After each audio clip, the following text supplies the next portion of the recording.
Okay, cool. All right, well, welcome everybody to our May 2024 Skill Summit, sponsored by Good Rebellion. We are focusing today on the topic of digital marketing, and we have with us our good friends at Good Rebellion. David Belsky is their CEO, and we have Katie, how do you pronounce your last name? It's Yalachi. Galachi. Yes. Yes. And they are Happens to going everyone. they're going to be presenting on the topic and we can hand it off to them. So, yeah, if Great, anybody has questions, we'll make sure to introduce those at the end. There'll be a Q&A, but you can also use the chat function. So, thanks. great. Let me see if I can share my screen. Disabled participant screen sharing. One moment, please. Please hold. No problem. Not that you need this screen, but we made pretty slides, so we may as well use them. If it doesn't work, we can perfectly do this just with me and Katie's. It should be ready now. Okay, cool. Share. Yes, it is. All right. Can you see my screen? Excellent. All right. Well, I like your fireworks, Jacob. All right, let's begin with fireworks. Good afternoon, everyone. I think it's afternoon for everyone, no matter where you are in the country at this point. Thank you for joining us today. We're really excited to be sponsoring today's Skills Summit with the Pride Network. Jacob mentioned our good close friends of ours. We've been working with them for quite some time in terms of their own messaging. And so we're happy to be sharing some of that knowledge today with folks in the program. And so first I want to introduce myself and kind of explain why it is that the Pride Network thought it might be useful for you to listen to me for a bit. So like I said, my name is David Belsky. I'm the founder and CEO of Good Rebellion, which I'll talk about a little later. But my past is kind of what led me to today, right? And so we're talking a lot about advocacy, especially from a youth perspective. And so, you know, my past started as a leader, as a teen in the B'nai B'rith Youth Organization, which is a Jewish youth organization focused on leadership and advocacy. In college, I was involved in student government, both at my campus level and at the system-wide level for the State University of New York, where we did lots of advocacy causes, fighting tuition increases and all that type of stuff that you might expect a college student government to be involved in. Apparently, I did that well, and the SUNY system recognized it because I ended up working there for about a decade.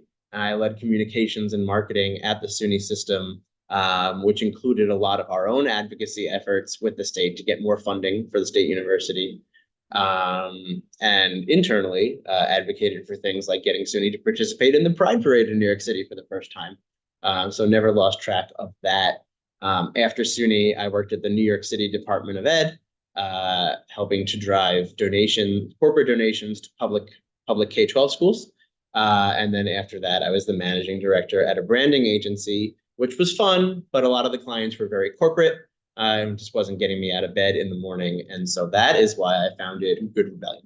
And we are what we call a purpose-driven PR and consulting firm. We don't work with the corporate folks. We only work with education, healthcare, nonprofits like the Pride Network, politics and advocacy, and organizations like that. Like I mentioned before, we are Brooklyn-based. We were founded about 5 years ago. We're a staff of 9, and we've got a really, interesting group of skills that have come together. One of those folks is Katie, who will introduce herself a little more deeply later, but is a really great example of the type of talent that we've been able to recruit from that corporate world. Folks who have really, really valuable skills that can really help advocacy efforts like the ones you may all be working on, but wanted to do it in a place that maybe wasn't so droney. Actually, being like a drone is what I like to call it. And so that's Good Rebellion. And like I mentioned, we've been working with the Pride Network for a bit now. You know, I want to kind of start big picture and kind of talk about, well, first of all, let's agree on sort of what is digital marketing, right? Like what is the definition of that? I totally forgot to be advancing these slides that I insisted on putting up. Hi, I'm David. That's Good Rebellion. What is digital marketing? Great. Okay. Sorry about that. I got so excited about talking to you. I forgot there was so what is digital marketing? Well, there's a few ways that we define it, right? First of all, first and foremost, digital marketing, it uses channels and platforms to put messaging in front of others, right? And so I think what makes it different from traditional marketing is the types of channels it uses, right? And so we use channels and platforms to put messaging in front of end users, and we've got certain goals, right? Those include being able to generate awareness, generating engagement, and generating conversions, right? Those are kind of the three main reasons you might use digital marketing in your advocacy efforts. And it's big. The biggest pro, I would say, of digital marketing over traditional marketing is that you can measure it and you can analyze it more effectively than you ever could traditional marketing, right? So think about, you put an ad in a newspaper. The only way you can really measure if it works is if you count how many people call you and say, I saw your ad in the paper, right? Or if you say, pridenetwork.com/I saw you in the paper, and then you can measure those clicks. But other than that, and that's kind of like assuming people aren't just seeing the ad, Googling you anyway, and completely ignoring all of the tools you put in place to track that ad, right? Same goes for a billboard or an ad at a bus stop, right? All of these, or even television ads, right? These are all what we call traditional marketing as opposed to digital marketing. The real goal, the real gold mine of digital marketing is that we can measure it, we can analyze it, and most importantly, we can adjust what we learn and make it better, right? And so, if you take a step back even further and say, okay, so we know what digital marketing is, but how does it apply to grassroots advocacy and what we're trying to get accomplished today as LGBTQ leaders? I would say almost all advocacy campaigns revolve around three things, right? One is convincing thought leaders and decision makers of what you're trying to sell, right? And so that might mean going to Capitol Hill and convincing Congress people to understand your side. That might mean going to philanthropic leaders, say the Gates Foundation, folks like that, to invest in your cause. Really trying to get the top echelon of decision makers and thought leaders to agree with you so that you can get your advocacy work across. The second reason we do advocacy campaigns is to engage and mobilize stakeholders at the grassroots level, right? And so you want the folks on the ground, literally knocking on doors, handing out flyers, engaging with their networks to help spread your message rather than a top-down approach, which is the thought leaders and the decision makers, from a bottom-up approach, which is grassroots. And then lastly, we use digital marketing in advocacy to have influencers and social media and digital advertising and websites and news stories. All of this kind of comes together to create a storyline that people experience in their day-to-day lives. So you've got the top down, you've got the bottom up, and then you've got what are coming at people from both sides, right? You've got paid media, earned media, and owned media. Paid media is the advertising that you literally pay for, right? Earned media are those news stories that you pitch a reporter on and they write about you, and it's a third party, and it's probably more valuable than anything you could pay for, right? And then there's owned media, which is your social media channels, your websites, your brochures, et cetera, that you put out into the world, but you fully control what the content is. And it goes through your channels and the way you are reaching people natively without having to pay for it. Right. And so, if you think about all of the ways that we address advocacy campaigns, from the top down, from the bottom up, and from the sides, through this digital marketing mostly right now. The digital marketing piece, I would say, is becoming the most important slice of the pie, right? It's really because of folks like you And this new generation that is coming up, some folks might refer to them as the TikTok generation, right? But they are spending more time staring at screens than generations before have, right? Advocacy, that this generation cares more about making statements and being part of advocacy than they ever have before. Their attention spans are shorter. Everyone's are, right? Even, I know your parents like to say it, but you can call them out. Their attention spans are getting shorter too. You catch them on the phone during dinner also, and it's fun to laugh at them. So all of that coming into play, and you've got more competing interests, right? And so not only are the folks these days more interested in being part of advocacy efforts, having less attention span and spending more time on the screen, there are more causes competing for their attention than any ever before. And so being able to sort of master how to use digital marketing effectively to get the message across for your advocacy cause, whether it's LGBTQ or something else, is really kind of the core of what can make sure you're successful in these efforts, right? Let me give you some examples. I picked three. You'll notice I always go to three. I learned that a long time ago from a mentor of mine. If you give people more than three examples, you lose them. Make your point in three, and if you need more than three examples, your point isn't clear. So stick with three. So my first example, you might remember, or this might age me, depending on how old you are, is the ice bucket challenge, right? And so that was kind of the first viral video advocacy campaign on the internet that took the world by storm, right? And so I use this as an example because it used social media to gain steam for a really important cause, ALS, and raising money for research around that. It was pretty simple. People filmed themselves pouring a bucket of ice water over their heads and then nominating other people to do it too. And so it was a really simple barrier to involvement, which is a really important key in successful advocacy campaigns. And as people nominated their friends and did this silly thing, it caught on. It created a chain reaction, and next thing you know, they had raised millions of dollars by just doing this dorky thing online, harnessing the power of digital marketing. Another example I would use is, I'm totally forgetting all these slides. Ice bucket challenge, Me Too.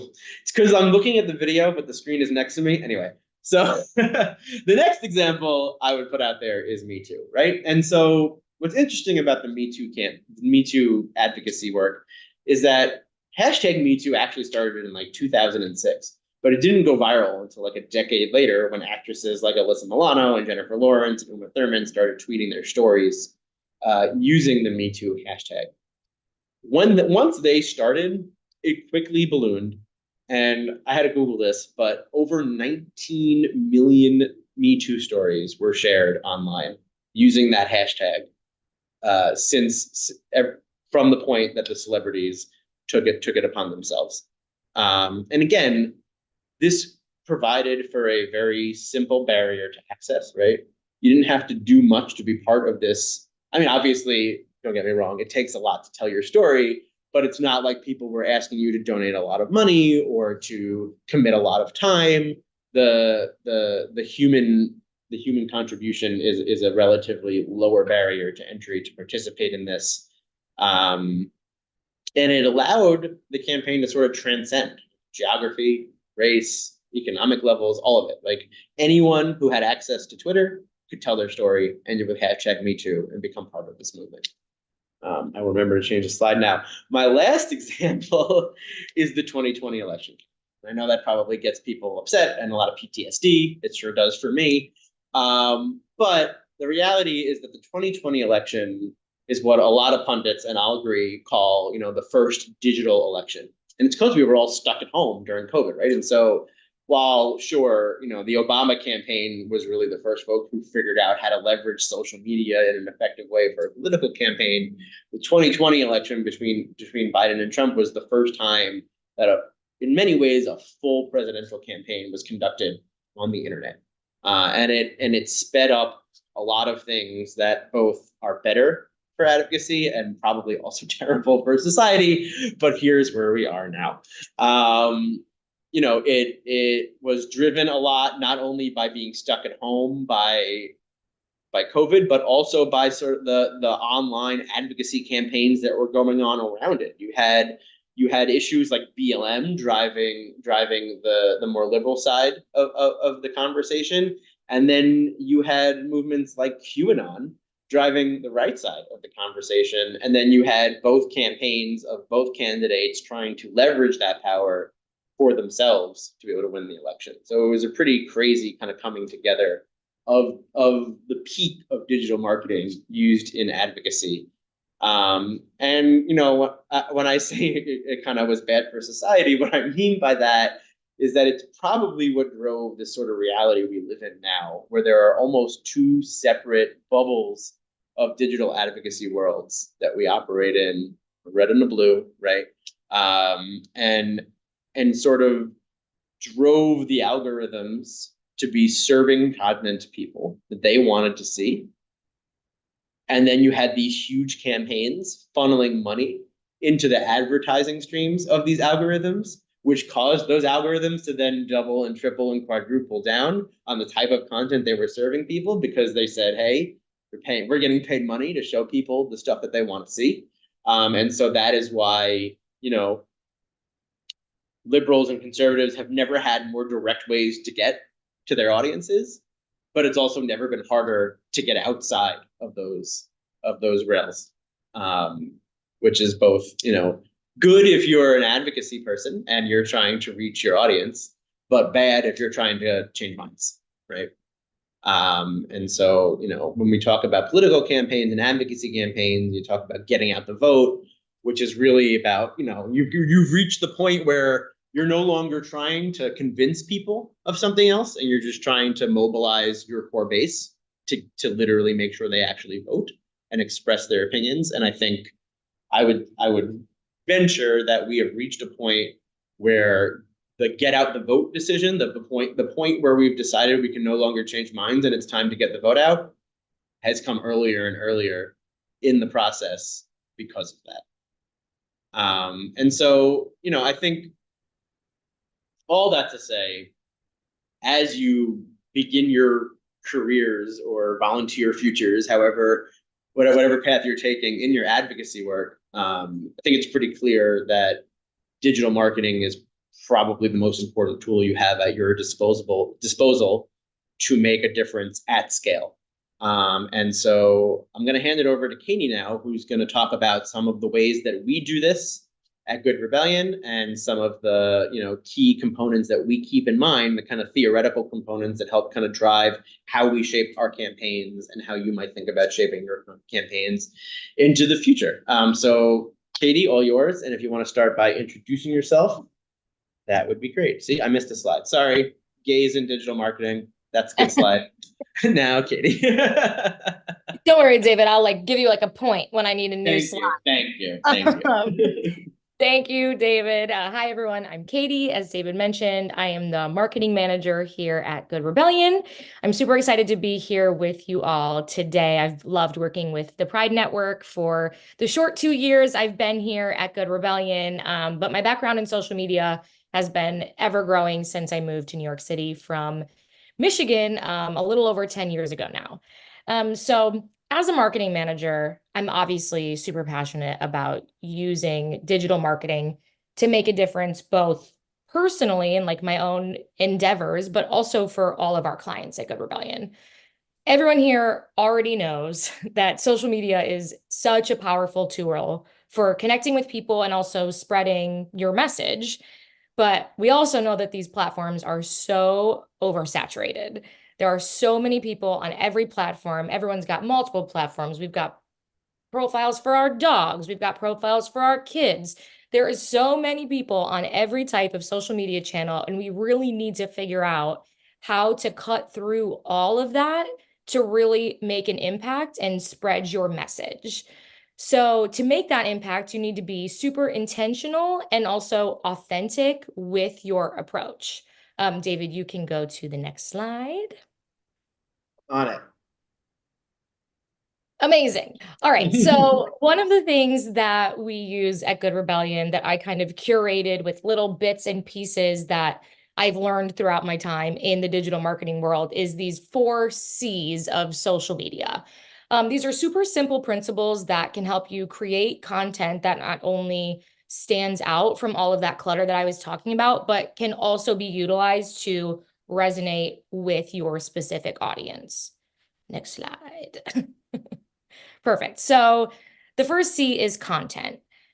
Obviously, creating good content is a must. And that is really the first moment where you will shine and make a genuine impact. You know, at Good Rebellion, we believe that every piece of content should resonate within any organization's core values and their mission. So, you know, specifically for LGBTQ plus innovators, you know, this means crafting content that not only stands out in that world, but also speaks to the heart of the audience with the kind of message you're trying to get across. That sounds easy, right? No, it's not easy. Where do you even start with that? So you can begin doing that with creating a thoughtful marketing plan and creating a social media calendar to ensure that your content remains consistent and purposeful and impactful. What that will do is make sure it reinforces the meaningful change that you're aiming to create within your messaging and within your audience. Go ahead, David.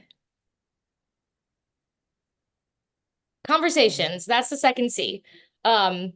Engagement is the lifeblood of social media. So of course, we have that beautiful content, but what comes after that? We want people to engage with it. Just as us as people, we crave messages from someone that we care about. We eagerly await for someone to respond to a text message or a phone call. Your audience will also crave that attention from you. If they're taking the time to be your follower, they want to feel that you find that important as well. So they're waiting for that intention from you. You really want to emphasize the importance of making your audience feel seen and heard and valued. And for advocacy leaders, this means you want to ask questions, you want to seek opinions, and you want to actively listen to your audience through so many different avenues. But a few examples would be any type of post you do, Instagram TV, stories, reels. Those are all different ways you can utilize getting people to respond to you so that you can respond to them. And another important thing there is responding to them quickly and genuinely. I used to work for a company that we had just like template auto responses to people that would comment on our social media channels. And it was so obvious. Everyone was like, this is a robot. You don't care what I'm saying. And it's so true. Like, you truly do want to be genuine and you want to respond to people to create that deeper connection within your community so your audience feels like that's a safe space for them to thrive as well. Go ahead, David. All right, so the third C here is community. We kind of got into community a little bit within those conversations, but the conversations really build that community, which is essentially the heart of any endeavor you're doing. For both service-based entrepreneurs and activists, creating that safe, inclusive space is 100% crucial. You know, you need to start those conversations to cultivate that trust and belonging, or your audience really doesn't. Why are they there? You know, why they don't want to be there if they don't feel like they're being heard or they don't feel like it's a safe space for them. How you can do this is you can start by, you know, encouraging your audience to share their opinions. The big thing that David mentioned in one of his examples was the Me Too movement. You know, it was just a giant safe space for people to come together and talk about an experience they had, and they felt safe doing it. And that also made them feel like a larger part of the movement, which is huge towards making a positive impact. So you want to support that community. And by doing so, it's easier to amplify your impact and inspire that collective action that you're trying to do. All right, David, last C, connections. All of these things equal connections. Understanding where your audience spends most of their time will be essential for how you create content, how you can build that community, and how you can start those conversations with them. I cannot stress enough the importance of being present on the platforms that your audience exists. And it doesn't matter which platform it is. Not one platform is better than any others. If you're trying to reach the modern day millennial, you're going to focus on Instagram and you're going to use those features that Instagram gives you. If you're trying to reach, I don't know, boomers, that's what we calling them, boomers, you're going to be on Facebook. That's where they're at. If you want to reach politicians, reporters, Twitter, that's their bread and butter. And then if you're trying to reach those Gen Zs and that super young generation, you're going to want to focus on TikTok. So that will really help you. Understanding those things will help you figure out the first 3 C's and how to, use your efforts in a more effective way. All right. So that's all great, right? Fine and dandy, easy peasy. Let's do it. No, of course not. You can go to the next slide, David. All right. We need to utilize these 4 C's. How do we do it? We think, here they are. Let's just get going. Not even close. The first thing you actually have to do is, next slide, David. You got to figure out what the heck is going on with the social media algorithm. And I know it's literally that GIF, however you want to say it. We fight about it in the Good Rebellion office all the time, if it's GIF or GIF. Anyways, so you really have to figure out, no, David, it's not. You really have to figure out like what is happening with the algorithm before you can even start any of this. We know the algorithm's constantly changing. And how do we figure out what is happening within it? There's a bunch of different factors that come into play with that.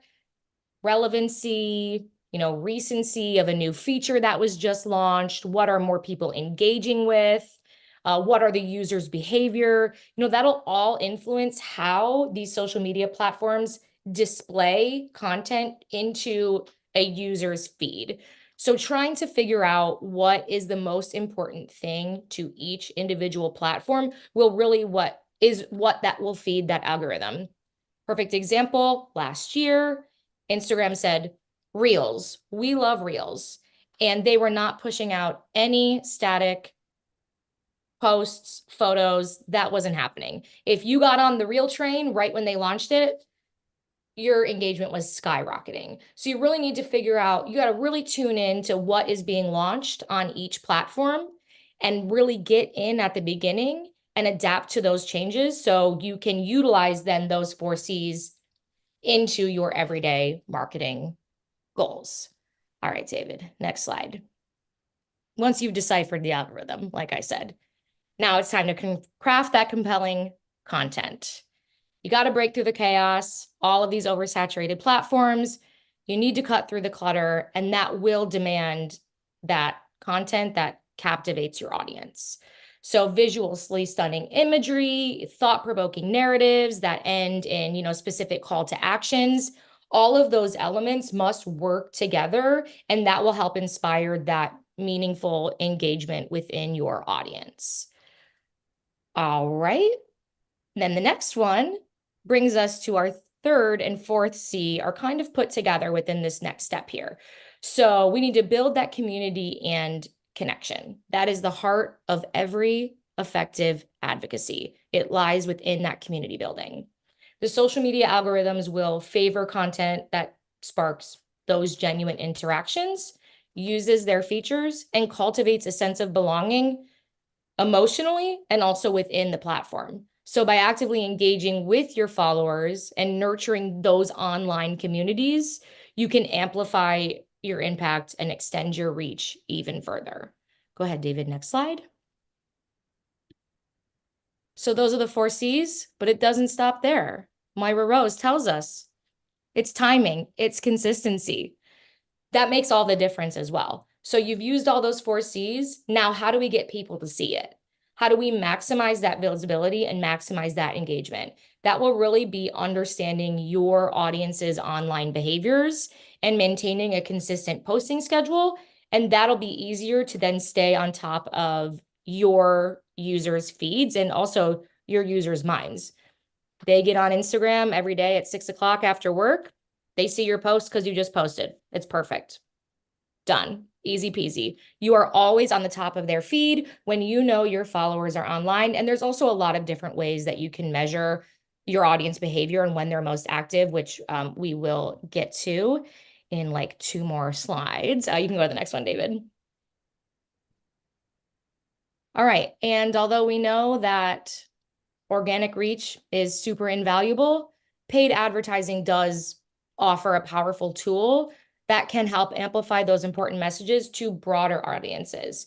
That organic content will reach your audience and might reach a few people out of your audience, but paid reach is really how you'll get even further out of your specific following. So you'll be able to target specific demographics, you can allocate specific marketing budgets, and by doing that wisely, you can really maximize the effectiveness of your paid campaigns, which will drive your initiatives forward even further. Honorable mention. Any Survivor fans in the room? I'm not a Survivor fan, but that GIF is sending me. Sending you. I love it. Yes. Yes, we loved it too. You can go to the next slide, David. All right, so this is kind of what I was talking about in a previous example, using your audience's behaviors and figuring out when they're online. So you really want to track that data. You always want to monitor and analyze your social media metrics, and that will really serve as a compass to guide your strategies even further.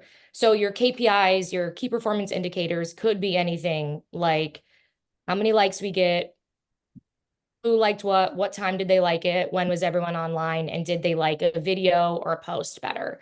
So you can just really figure out what works and what doesn't. So that way you don't have to waste time on things that aren't working within your audience. And you can go to the next slide, David. And now we know that everything changes. It would be easy if it all stayed the same, but it doesn't. So don't ever feel stringent in a marketing plan you made 4 months ago, because Instagram could again say, you know what, Reels no longer. We want to go back to static posts. And you've planned a 3-month marketing strategy on how to make Reel content. You have to be able to adapt to that change. And if you do plan these things out accordingly within like a very strategic marketing plan, you should be easily able to flip a Reel theme into a static post theme. So it's really just staying on top of what those changes could be, and which will help you stay ahead of the curve and really maintain that like forward trajectory within your engagement and your efforts effectiveness. Next slide, David. That's it. Before we get to a Q&A, all of this to say, by understanding these intricacies of the social media algorithms and implementing these 4 C's into your marketing efforts, you can and you will be able to harness these social media platforms' full potential. And I know it seems like social media is like, what is even happening? But there truly is a strategy behind it. And if you follow those things, it will work, and you will be able to foster those meaningful and powerful transformations through your marketing efforts, just like you envision. All right. Now we can go to Q&A. All right. I'll stop sharing my screen. And we're going to open the floor. Who's got questions? We've got answers, or more questions, depending on what you ask.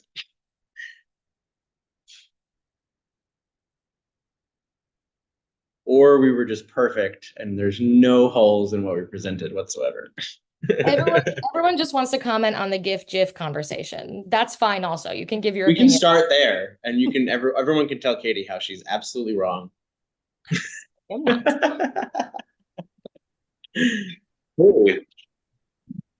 I have a question. Yes. So what would you recommend for someone who is trying to create like video, like just beginning creating video content, and you know, filming on your phone is like not the greatest. Like, what would you recommend they do, or like any like tools they utilize in order to like start beginning to create video content? Yes. And when you ask a question, can you just introduce yourself and tell us where you're from, so we're not just talking into the abyss? Oh, hi, my name is Tindahi Yauku. I'm one of the fellows with the Transformational Leadership program. I'm based out of Buffalo, New York, and I'm Great. from the New York. Bronx. Cute. I do have an answer to this question, and actually, I just got done with the meeting explaining this to our new graphic designer we just hired. So I agree.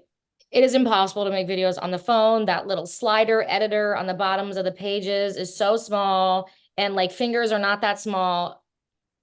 I do not create the videos on the phone. I would suggest getting if you have a Mac, iMovie is very easy to put clips together. If you do not have a Mac, you can use Canva, you can use Adobe Express, or you can use the CapCut website, and you can create, put video clips together that way. Now, one thing I will add to that is these social media platforms love when you utilize their features. It was, in bits and pieces of what I just explained. But so once you put together clips, if you have the ability to leave out text, and when you go into the actual platform, let's say you go onto Instagram, add that text through the app on top of your video. Add the music on the app. Add closed captioning on the app. Add stickers or different GIFs from the app. And that will really tell the individual platform that, like, hey, they're using what we're giving them. And then in turn, they want to push you forward more because you're doing exactly what they want. They have a product and you are using it and you are giving it to the world. So definitely start on the computer. I think it's much easier to put individual clips, videos, anything like that together, and then export it to your phone and put those finishing touches within the individual app so you can utilize their features. Thank you. That was really helpful. Of course.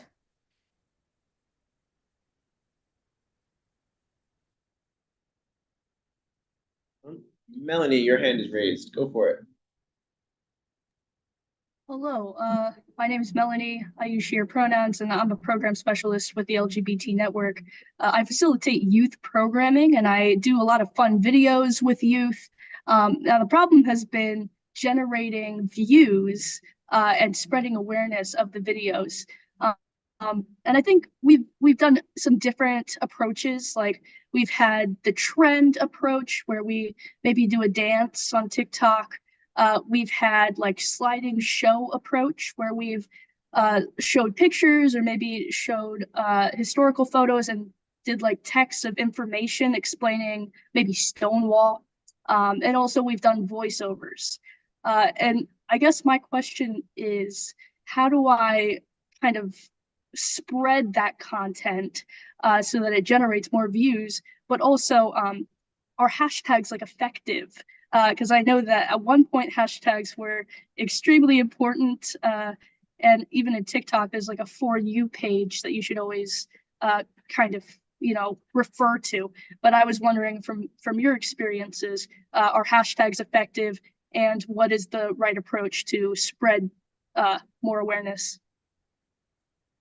Yeah, good question. This is definitely one of those what the heck is going on with the algorithm and why has it changed so much and now what do we do? Specifically to the hashtags.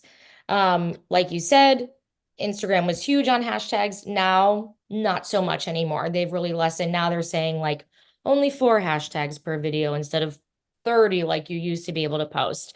I think for videos specifically, what I've found most useful in engaging views is actually using trending sounds.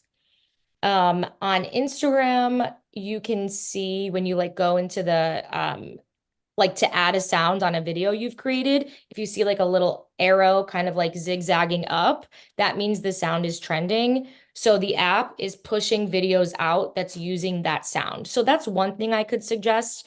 On TikTok, TikTok is a tough one because there are so many videos and there's so many people doing so many things. I think you were on the right track with like using a trending dance.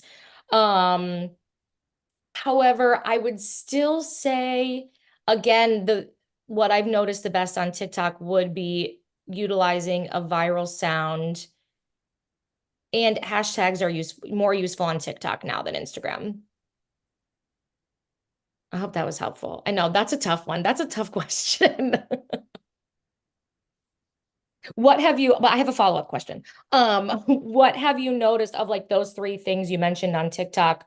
What has generated the most views out of like those three examples that you listed? Actually, that's it's really surprising, but our video with a youth voiceover and slides explaining our Night of Noise event actually generated like 1,000 views, and that was pretty good for our account because I think we only have 400-ish followers. And it did kind of generate youth coming into the center, but I was really surprised because I don't think I've seen any videos that are just like slideshow videos. Um, and also, I was wondering about Instagram. I know like the sounds on Instagram, they don't have like viral sounds, and a lot of them are copyrighted as well. So I think maybe you have to hook up your Spotify account in order to get certain music or sounds onto the Instagram app. Um, I don't know if that's something that other people have noticed. Yeah, so that is true. Instagram, I mean, all of the songs are copyrighted. TikTok is very quick to remove the sound from a video that used a piece of music from an artist that didn't agree to be on TikTok. Instagram, however, a lot of the sounds that will be trending upward, that little zigzaggy arrow I mentioned, those have never been like a mainstream song.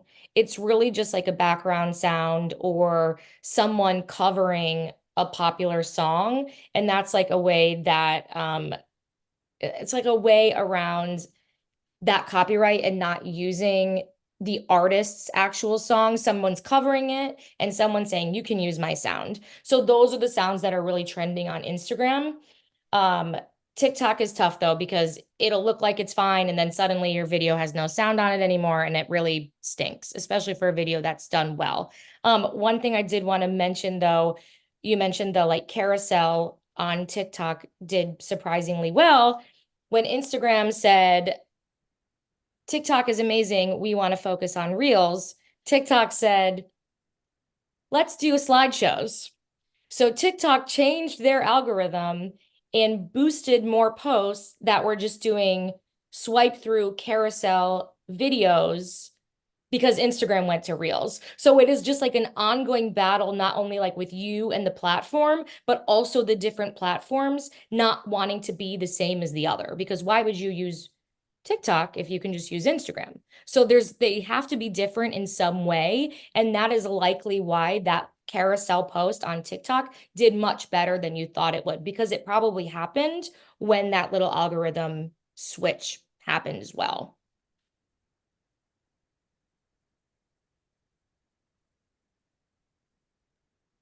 We've also got a couple questions in the comment section. Oh, great. Just kidding. I'm thinking about social media. It's in the chat. It's not in the comment section. Zoom doesn't have a comment section. That's called the chat. The first one is from LB, who's from Providence, Rhode Island. What sources can we use to anticipate or keep up with social media algorithm changes? I love these questions. They're all for Katie. I know. I'm like, I actually said to David, I was like, so you got the Q&A, right? They're going to mostly be LOL.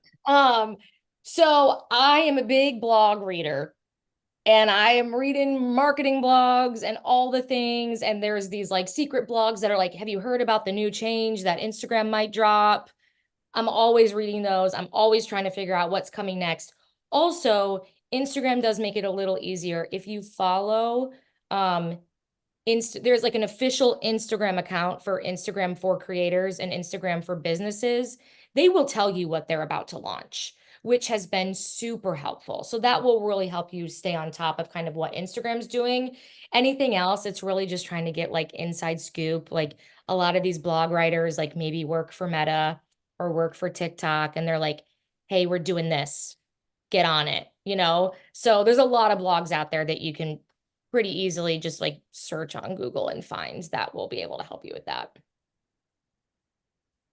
All right, what is the next one? From Tori, what do you suggest doing to make sure that video content is accessible, especially for the deaf and hard of hearing individuals or those with visual disabilities? Great question.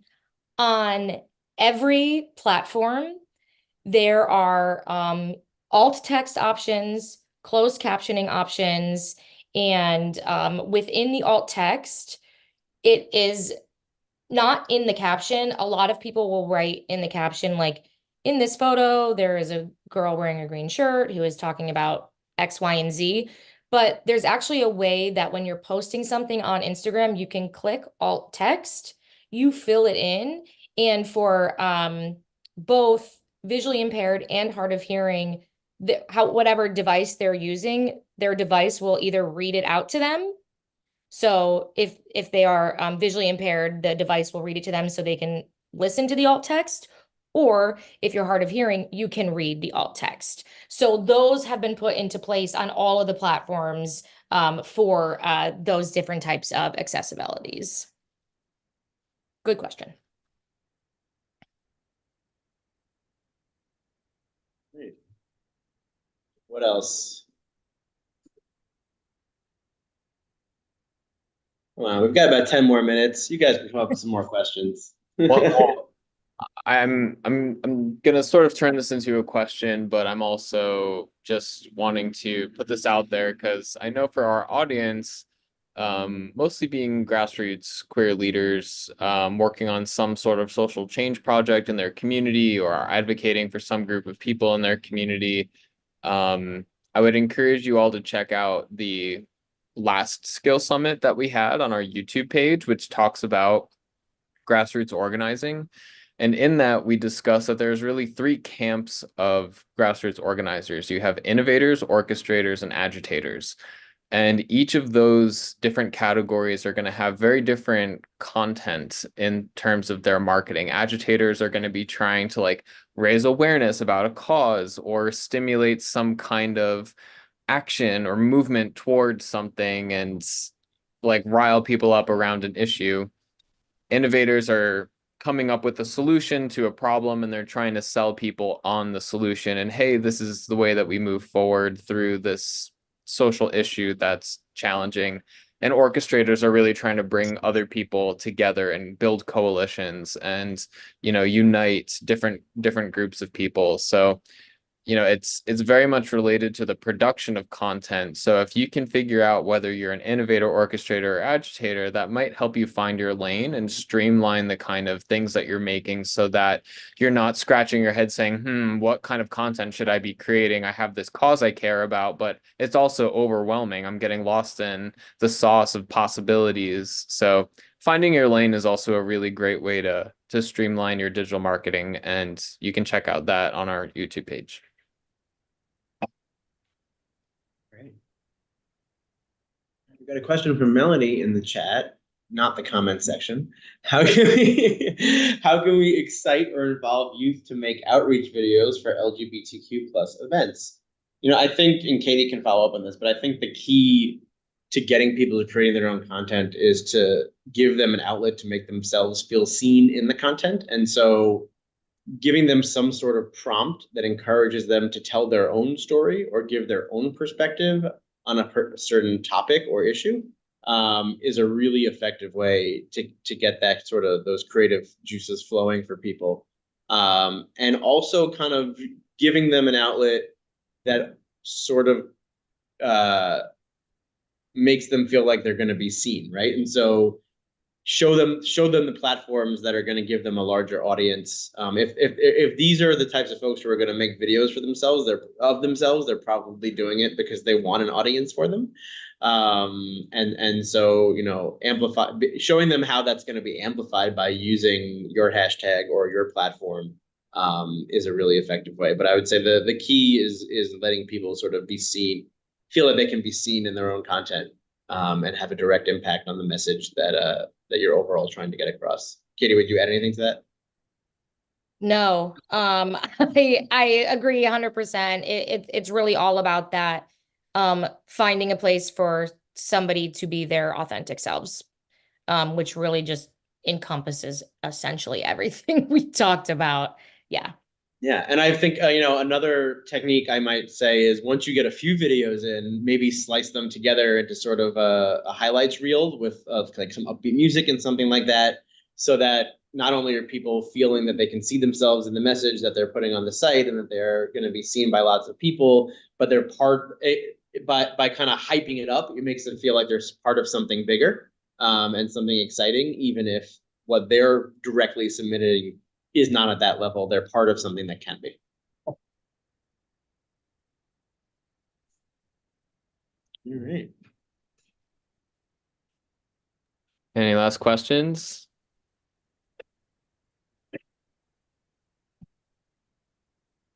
All right. Well, thank you, David and Katie, for taking the time to offer so much valuable information to us. There were a great number of people on this call, but we also have these videos available on our YouTube page, and we're going to share them on our Instagram so more people can check it out. So you were doing the good work at Good Rebellion. For those who don't know, Good Rebellion actually designed our new logo, which we are supremely thrilled with. And so if you have other marketing or PR needs, they, I'm sure, would be happy to talk to you. And yeah, thank you everybody for joining, and we'll see you next time. Thanks for having us, everyone. Thank you. Bye-bye. Bye.